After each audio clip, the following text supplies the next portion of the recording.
Pay scale মানে সরকারি বেসরকারি সারা বাংলাদেশের কর্মচারী কর্মকর্তাগণ সচিব থেকে শুরু করে পিয়ন পর্যন্ত যে পে স্কেলের আওতায় বেতন পায় সেই পে স্কেলের আওতায় শতভাগ বেতন পায় এই বেসরকারি শিক্ষক কর্মচারীগণ। কিন্তু অন্যান্য যে সুযোগ সুবিধা তাদেরকে এই শতভাগ অনুযায়ী দেওয়া হয় না।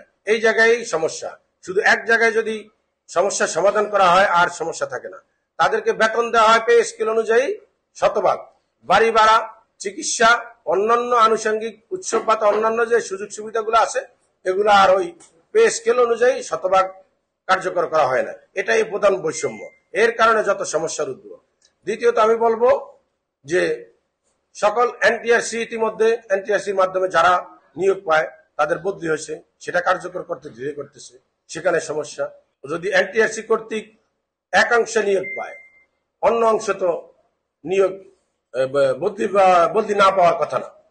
আমি যে কথাটি প্রথমে বলবো যে শিক্ষক কর্মচারীদের যে 4% কর্তনের উপরে আমাদের রায় হয়েছে 22/2/2024 তারিখে। আজকে হলো প্রায় 28/9/2025। প্রায় 1 বছরের অধিক সময় হয়েছে এই 4% কর্তনের রায় বাস্তবায়ন হচ্ছে না। দ্বিতীয়ত আমি আরেকটি রায় দেখাবো, যেটা হলো 29/4/24 হয়েছে, যেটা বদলির জন্য আরেকটি রায় রয়েছে সার্বজনীন বদলির জন্য। এই রায়গুলো কার্যকর করতেছে না। আমি বলবো যে বিভিন্ন শিক্ষকদের শুধু এই বেসরকারি শিক্ষক কর্মচারী না নয়, হাই স্কুল, কলেজ, মাদ্রাসা, প্রাইমারি, সরকারি প্রাইমারি, জাতীয়করণকৃত প্রাইমারি, প্রতিটি শিক্ষকদের এই সমস্যাগুলো জিইয়ে রাখা হয়েছে। মানে এগুলার কোনো সমাধান করা হচ্ছে না।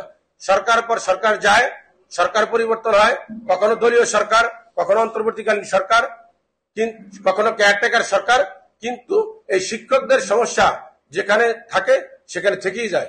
দেখা যায় শিক্ষকগণ দীর্ঘদিন ধরে কোর্টে আদালতে লড়ে রায় আনলো, সেই রায়কে ডিলে করার জন্য বিভিন্ন অজুহাতে আপিল, রিভিউ, সময় ক্ষেপণ করা হয়।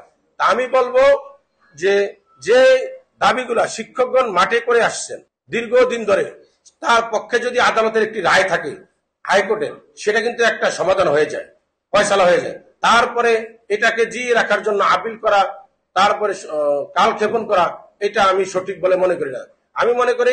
আমি বলবো বাংলাদেশ শিক্ষক কর্মচারী বেসরকারি আজকে যারা সংবাদ সম্মেলন করেছে তারা তো রয়েছে, এদের যে সমস্যা 4% কর্তনের যে সমস্যা, বদলির সমস্যা, দ্বিতীয়ত বাড়ি ভাড়া সমস্যা, তারপরে শতভাগ 6 সাল থেকে যে শতভাগ বেতন পাচ্ছে সেই অনুযায়ী তাদের উৎসব, বাড়ি ভাতা, অন্যান্য আনুষঙ্গিক সুবিধা এগুলা প্রদান করতে হবে। এখানে দেখা যায় অনেক শিক্ষা প্রতিষ্ঠানগুলো দীর্ঘদিন ধরে এমপিভুক্ত হয় না, তাদের এমপিভুক্ত করা হয় না। অনেক শিক্ষকরা বিনা এমপি না হয়ে রিটায়ারমেন্টে চলে যায়।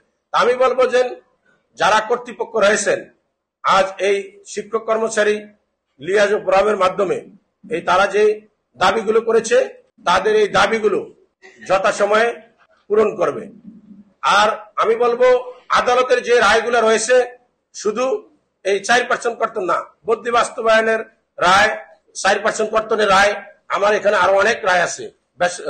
হাই স্কুলে জাতীয় কলেজ শিক্ষকদের জাতীয়করণের গ্রেড অবনয়ন, হাই স্কুলে জাতীয়করণের গ্রেড অবনয়ন, প্রাইমারি শিক্ষকদের 11তম গ্রেডের এই রায়গুলা শিক্ষকরা সমাধান না করে কালক্ষেপণ করাকে আমি একটা অনৈতিক মনে করি এবং এই সমাধানকে জিয়ে রাখার মনে করি। আমি কর্তৃপক্ষের কাছে সংক্ষেপে বলবো, বাংলাদেশ শিক্ষক কর্মচারীদের, বেসরকারি শিক্ষক কর্মচারী, এমপিভুক্ত শিক্ষক কর্মচারী, সরকারি প্রাইমারি স্কুলের শিক্ষক কর্মচারী, হাই স্কুল জাতীয়করণ, প্রাইমারি স্কুল জাতীয়করণ শিক্ষকদের যে সমস্যাগুলো আছে এই সমস্যাগুলো জিয়ে না রেখে যেগুলো আদালতের রায় আছে দ্রুত আদালতের রায়গুলো কর্তৃপক্ষ বাস্তবায়ন করবে।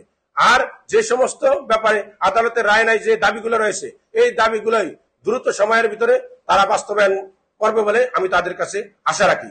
আপনারা দেখেছেন এই অন্তর্বর্তীকালীন সরকার বিভিন্ন দাবি দেওয়া, বড় বড় দাবি দেওয়া মেনে নিয়েছে, কিন্তু শুধু শিক্ষক কর্মচারী, সেটা হোক প্রাইমারি, সেটা হোক হাই স্কুল, সেটা হোক কলেজ, তারা কিন্তু তাদের এই দাবির ব্যাপারে কোনো কর্ণপাত করছে না।